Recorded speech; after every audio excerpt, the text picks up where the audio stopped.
sex, all types today. Yippee! Over the next few minutes, you're going to learn how to talk to the child or children you are raising about sex in all its forms, all the types.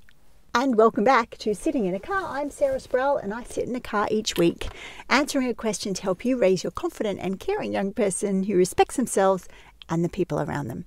And the answer to this week's question, and let's read the whole question so you've got it. I'm a trans dad, and I want to be able to talk to my girls about sex in all its forms. So I'd be grateful if you could please cover how to approach chats about non-traditional relationships. What an awesome question. And the answer to this question this week comes from the growth pillar inside the Evolved Family Method. And the growth pillar is the pillar that we talk about all the different age-appropriate topics of conversations we can have with children and how those topics can allow our child to feel like they can be who they want to be. They don't have to fit into this mold of what the world says is right for them, because who wants to raise a child who doesn't feel free to be themselves and is constantly trying to live up to other people's expectation? I don't think anybody wants that, right? That's a horrible existence. In fact, some of us may have experienced that growing up. We don't want that for our kids. So let's do this.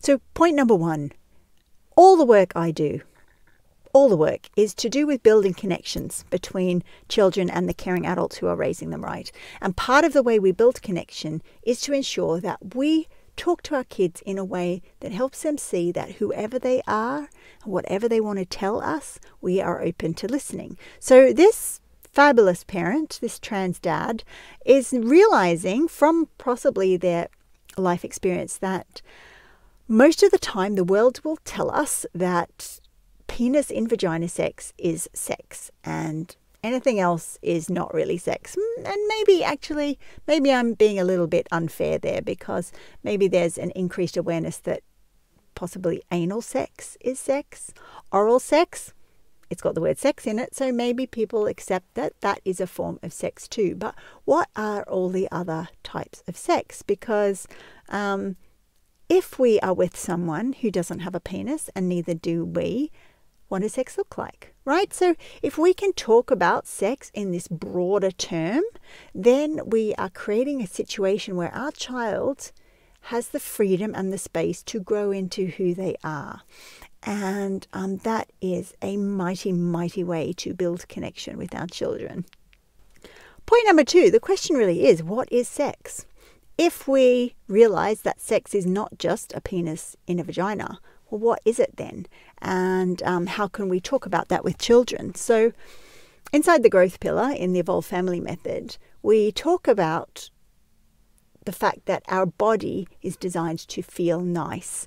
And there are so many different ways that our body can feel nice. It can feel nice when we eat yummy food or drink a lovely drink or sit in the sunshine. Like it's actually a sunny day in Dublin today. My body feels the pleasure of that warmth on my face. The joy of maybe going for a run, if that's what makes our body feel good, or jumping on the trampoline. That there are these actions that we take or experiences we have that feel good. And that is the same thing to do with our sexuality or our erotic self. There are actions that we can take that feel good. So when I was researching the answer to this question, I was reminded that I have this book on my shelf, Enjoy Sex, How, When and If You Want to. There are so many good things about that title that we can't get into and sitting in a car, because I like to keep this short and sharp so that you can listen to it while you're waiting for your child to come out of sport or wherever they are. But there's an exercise in here that I thought was awesome, and it's this exercise. Can you see that? Okay, so there's over here things that we believe are definitely not sex, and over here, things that we believe definitely are sex. And we can start plotting things on this graph. So maybe kissing someone is not sex. Maybe eating a sandwich with someone is not sex. But maybe allowing them to put their mouth on our genitals, that could be sex. It could be. Depending on what sort of body we have, what our expectations are about sex, how do we measure sex? Maybe it's to do with just feeling really good and close and having that sort of pleasure that is erotic, because there's different sorts of pleasure. Now, depending on what age your child is, will depend on how much detail you go into this. And the growth pillar really looks into that, because all our different topic pyramids are focused on a specific thing to do with sexuality and the body. But this idea that our body is meant to feel good is a central tenet of being able to talk about sex, being able to talk about consent, and being able to talk about self-awareness and communicating our needs to other people. The third point is that what we consider to be sex changes over time. The older we get, maybe the way our body responds, maybe if we have a chronic illness or something, that is going to change the way or the definition of what we think sex is. And here's the most important point, I guess, that the definition of sex is different for everybody. What I think of as sex and what you think of as sex might be completely different. So, for example, if we go back to that continuum,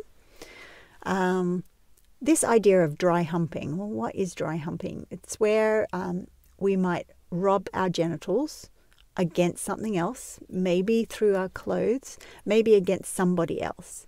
That could be sex for some people. Why would it be sex? Because they have no intention of ever showing their body. Maybe they don't like the genitals they have and they wish they were different. And so their form of sexual connection with someone else, which is beautiful and lovely and good and makes them feel the best, is to have sexual feelings with someone else with their clothes on.